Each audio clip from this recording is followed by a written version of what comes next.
Okay, so where we want to start it off with is the OVDP form 14457, the Offshore Voluntary Disclosure Letter.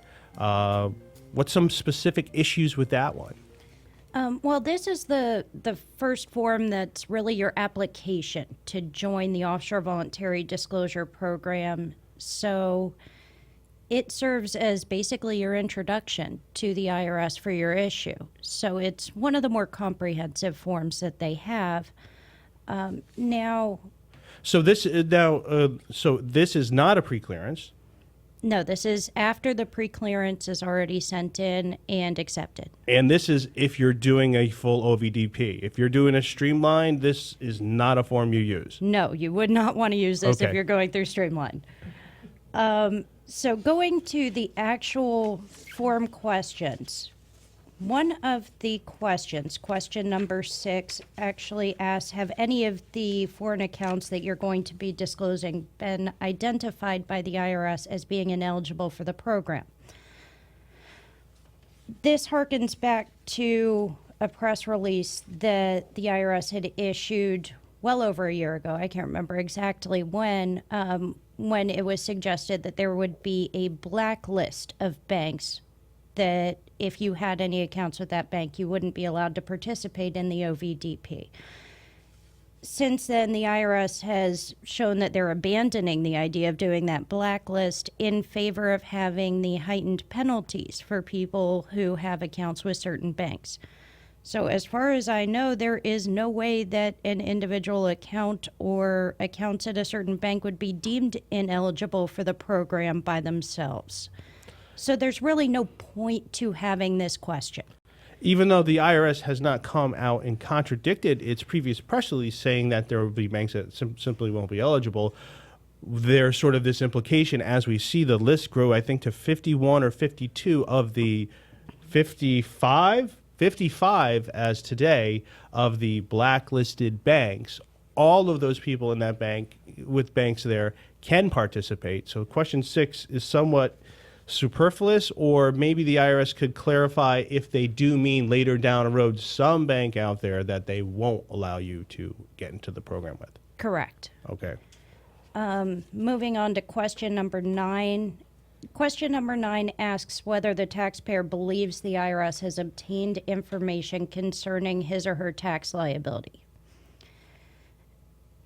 At this point, with the implementation of FATCA, the foreign banks reporting to the IRS their account holders, the foreign governments in many instances reporting their tax information for people filing returns in their countries, presumably everybody would have reason to believe that the IRS had some information concerning their tax liability. So again, this question doesn't seem to have a purpose. I mean, except maybe in some rare instance where you think your cousin went to the IRS and told them about you. But if that's the case, then if the IRS decided to do anything about it, you would be ineligible for the program because they would have started an audit or investigation. So it doesn't seem to be a purpose to having this question. Right, maybe there's a remote circumstance we can think of that if somebody has a bank account in North Korea, okay, the IRS probably won't know about that. Yeah. But the chances of that coming up are so rare. You know, we're trying to simplify the form, not throw people off with things that really aren't going to make sense. So there is we're attorneys. We can always think of some crazy hypothetical where it would apply, but really it's not a necessary question. Correct. And it doesn't seem to aid the IRS in any way in administering this form or the program. Gotcha. So the next issue that I had really with the form but also with the program is the form asks a question right at the top of the form, or has a phrase, if you filed jointly at any point during the past 8 years, meaning you filed a married filing joint tax return, your spouse should also apply for the OVDP by answering the questions below. Now, yes, if you're filing joint returns, you're both planning on going through the program, there are questions that particularly pertain to you and your spouse separately, and the IRS has done a very good job of having checkboxes that identify which of you the question pertained to. So that part is good, but the implication of that question is that only you have to go through the program jointly if you file jointly. Now, while that would be the recommended course of action, and the FAQs indicate that that's recommended, the FAQs also state that you can choose to only have one spouse participate. If, for example, all the accounts belong to one spouse, all the income belonged to that spouse, and the other spouse had nothing to do with it, most of the time that comes up in our office is when people are either divorced or going through a divorce before they go through the program. So they file jointly, but they're not going through it with their spouse, who they don't talk to anymore. Occasionally it comes up with other issues as well, where for one reason or another, both spouses can't participate.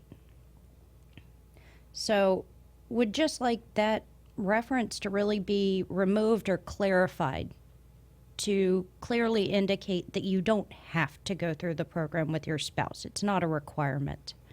Okay, so it's not a requirement, but the form makes it look like it is. Yes, if you were a taxpayer filling out this form on your own, planning on only the husband going through the program, and the wife, who had nothing to do with anything, is not going through the program, it would indicate to you that she had to go through with you, even if it wasn't appropriate for her to do so for some reason, or make you feel like you couldn't go through the program because you were divorced and not on speaking terms. Okay, I can see that coming up. Very good. The other ones are, for a little bit, it's kind of nitpicky. There are questions on the form that ask people to enter their passport information, and questions that ask taxpayers, what bank accounts are you going to be declaring? And this is right at the very beginning of the form, but it only has room for one account or one passport number. Most of the people going through the program, many people would have multiple citizenships or have passports from multiple different countries. Comes up very frequently, so it would be good to allow multiple passport entries there. Same thing with the bank accounts. If you actually want people to list it there, in addition to the multiple other places in the form that it asks you to list the foreign accounts you're declaring, have room for more than one account. Attorney Hansen, when the IRS started these offshore programs, what do you think some of the assumptions they made? Do you think their assumption was 98% of these people are intentionally evading the payment of taxes? No, I would say their assumption was that 99% of the people are probably evading taxes. I think the assumption that they were looking to get these real tax evaders, real people who were doing this all on purpose, doing this all to evade tax, not just tax avoidance, tax evasion, is evidenced by the things like taking the criminal prosecution off the table, taking audit off the table, going all the way back to 8 years, having a penalty that's lower than, but still higher than, lower than the willful penalty under an audit, but higher than the non-willful penalty under an audit. So those all things kind of indicate that they really thought they were going to get these real international jet-setting CEO types with millions of dollars offshore, and intentionally evading taxes. And I think they found out in the course of running that program that it wasn't 99% and it wasn't even 98%. Shockingly, it was a far smaller number. Right, and I think this is just sort of a holdover from those earlier misconceptions that they've had, that somebody who was evading taxes, well, they had their one Swiss account, right, and they were just a U.S. person. Those were the two big assumptions, because that's what, when I look at it, sort of has that historical anomaly. And the fact is, the people who are in the programs are usually dual citizen. And if they're banking, they're not necessarily doing anything to avoid payment, but they're actually conducting business overseas, where there's many accounts and money transfers between those accounts. correct. Right. And it's just kind of that residual leftover from the early assumptions. And, you know, when they're revising the forms, I think they don't always revise everything. Right. So this would be a good one to revise right here. There is a note on the form that specifically asks estates to attach a statement showing who has the authority to sign a Form 2848, a power of attorney, to appoint a representative. The reason I find this a little odd is that nowhere on the form or even in the FAQs does it state that you're supposed to send a Form 2848 with your disclosure application, although it would make perfect sense to do so for those taxpayers who are going to be represented. It does make sense that you would have it for an estate specifically listed on the form, because obviously the taxpayer is not going to be signing it. They're not there anymore. But it would make more sense if they clarified that a Form 2848 had to be filed if you were being represented. Estates going through OVDP is quite common. It is. It is, right. As are estates going through the Streamline program. Because just because you were appointed the executor of an estate doesn't mean that you knew anything about tax. There is nowhere on the disclosure application to list contact information for a representative of the taxpayer. So since this is your formal introduction to the program, your formal application, it would seem to be important to let the IRS know who they should be calling about it. So while there is a program for the IRS to check for a power of attorney that's on file with the agency as a whole, it would be a much better place to add it there. Also, when the IRS was asking for comments on these forms, it introduced a new form that it's planning on submitting that we'll talk about later, Form 14708. And on that form, it asks for a taxpayer's email address. And I've got questions about that we'll discuss when we get to that form. However, we have seen that the revenue agents within the Offshore Voluntary Disclosure Program, unlike in virtually every other department of the IRS, are actually quite email friendly. They encourage emails, whereas most of the departments in the IRS don't. And there are different privacy concerns for that I think go beyond the scope of this program. But if that form is actually indicating that the IRS as a whole is acknowledging that at least within this program it's becoming more email friendly, this would be a good place to ask for representative email address along with the rest of the representative contact information. Certainly, we're moving into the digital age, and it's easier for everybody to communicate that way.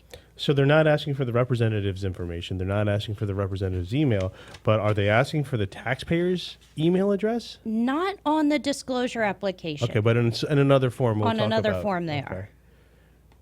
All right, Chris, if we get to the next slide. There is a question on the disclosure application that asks people to indicate whether their disclosure is for offshore issues or domestic issues. If it's not for offshore issues, you're using the wrong form. So you shouldn't be doing that. But if you also had domestic items of income to declare as well, you would check the second box for domestic issues being present in your disclosure.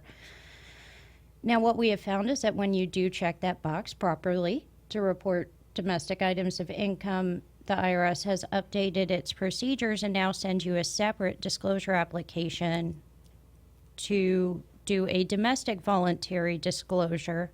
However, that domestic voluntary disclosure form is currently not publicly available. They sent the form to us in response to a disclosure application we had sent, and there was an error with the faxed copy that they sent to us. We were having difficulty getting a replacement copy, and we couldn't find it anywhere.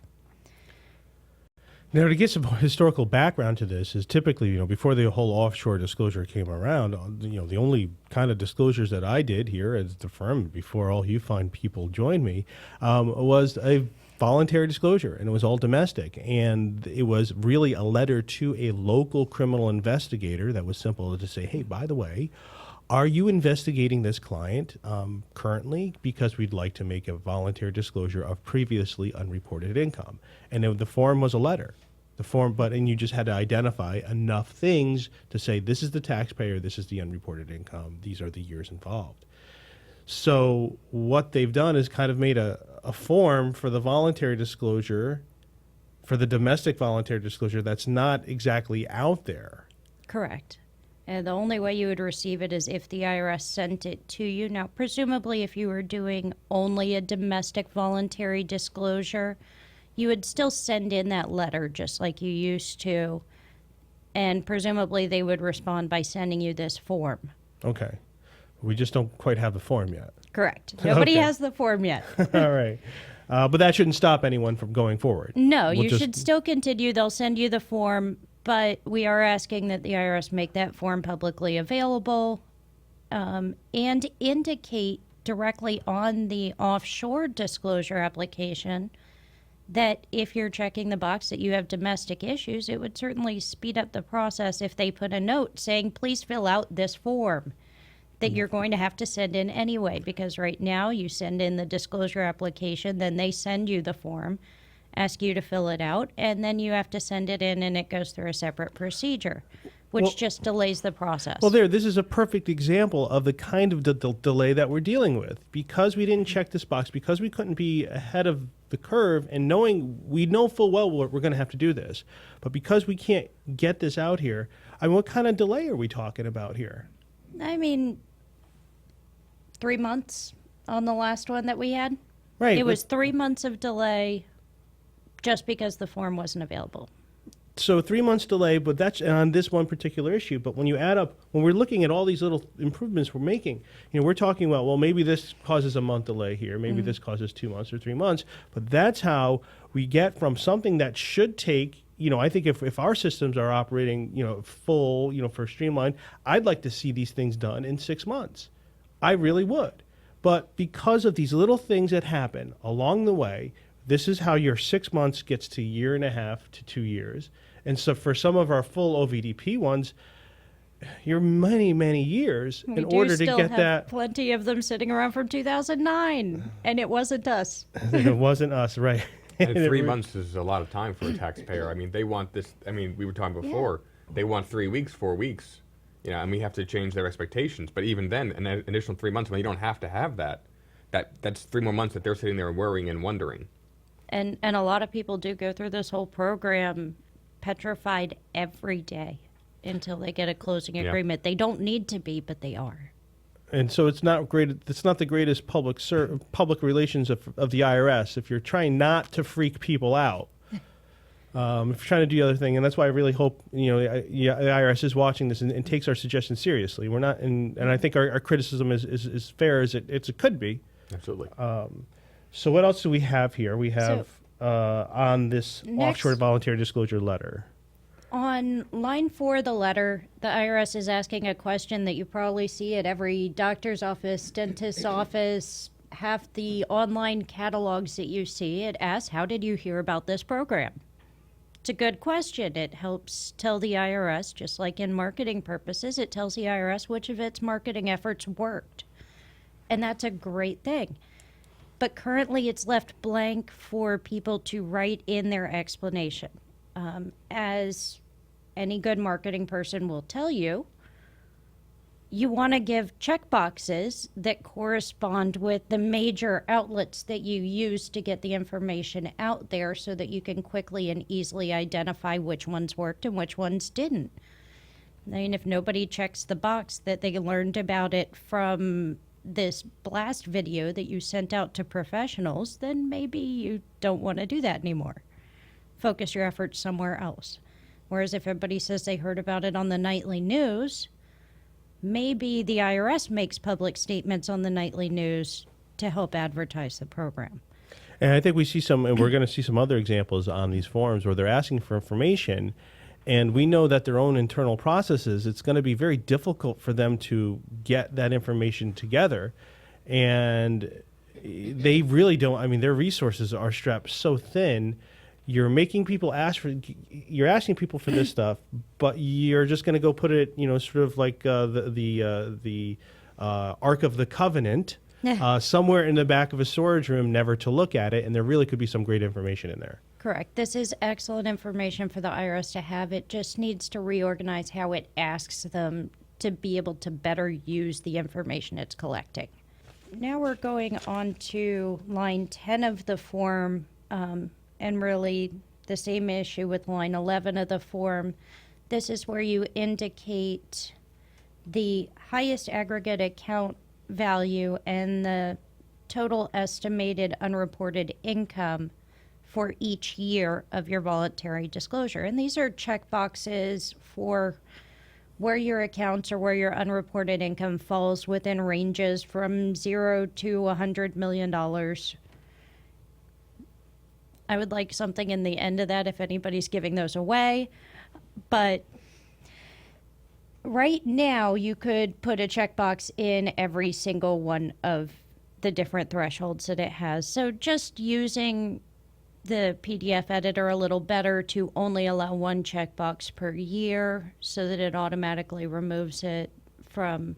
So if you put a checkbox in the 0 to 100,000 range, and then later go back and put a checkbox in the $1 million range, it's going to remove the first checkbox. It'll reduce errors and cause fewer questions later on. There is nowhere in the disclosure application that it actually asks people to list any offshore assets that they have other than bank accounts. And within the program, it's quite often that people will have rental properties. They'll have interest in foreign corporations. Well, that's not a bank account.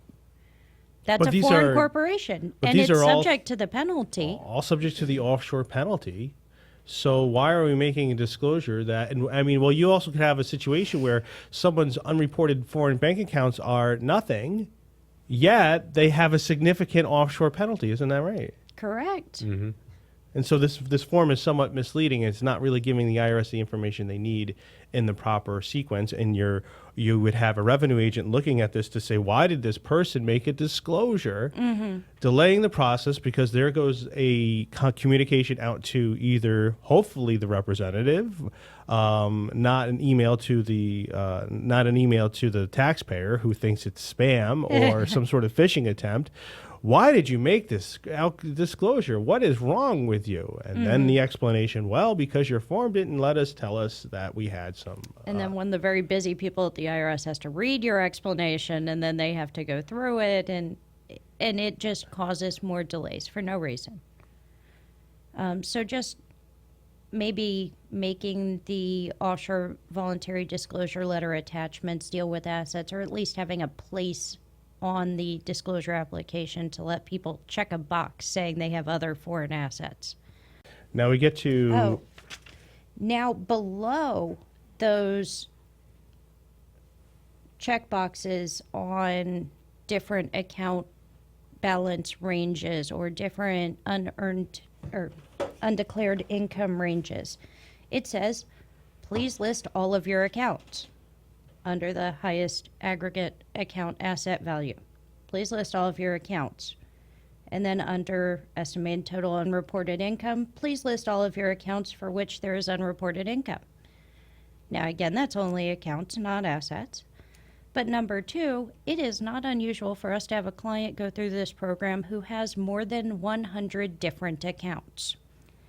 There is no way that you can fit all of those accounts in that section. So it's a really simple tool for the IRS to have this section in the form be an expanding field that as you type in information, it would keep giving you more and more space so that you could fit in all the account information that it's asking for. Robert, when Michelle mentioned over 100 counts, I saw your face light up. What kind of situations do you see where there's over 100 accounts? A lot of the times it's for people with fixed deposit accounts. That seems to be the one that people don't keep in the back of their mind as much. They are usually a part of someone's overall bank account, savings account, whatever it happens to be, but then those accounts will roll over, roll over, roll over, roll over, and if you start a couple of lines of those, you think you only have one account the entire time, but once we really dig down into it, we say, well, what's this? What's this? Oh, those are fixed deposits. Do they each have their own account number? Yes, they do. And now all of a sudden you go from having one bank account to dozens very easily. And in some cases we have over 100. So things aren't exactly, in America, I assume if you go to CD, you roll it over, you're going to have the same account number. Overseas, that might not be the case, that they give you, oh, it rolled over, here's your brand new account, not thinking of the difficulties it's going to cause you. Surprisingly, the world does not do the same things that we do. I know. Unbelievable. Unbelievable, but it's true. But Strange. then again, every country should operate like America, right? Yeah, that's really one of the big philosophies the IRS has, in the presumption that there's only one right way to do things. That's the IRS, or the way it's done in America, and that's really so much of the difficulty of foreign taxation, regardless of whether you're an OVDP or a streamlined, is that you're always trying to fit a square peg in a round hole, or a round hole in a square peg. Nothing exactly is the same. Mm-hmm. And that second one's really hard. I've tried. So there was one thing that's kind of shocked me ever since I first started dealing in this program. And virtually any form that a professional fills out for a taxpayer that gets submitted to the IRS has a section where the professional would have to sign in addition to the taxpayer, indicating that the form is correct and accurate from the information they have available. It's really intended to protect taxpayers from unscrupulous professionals, and it also allows, there's a special department within the IRS that maintains, how do I say this?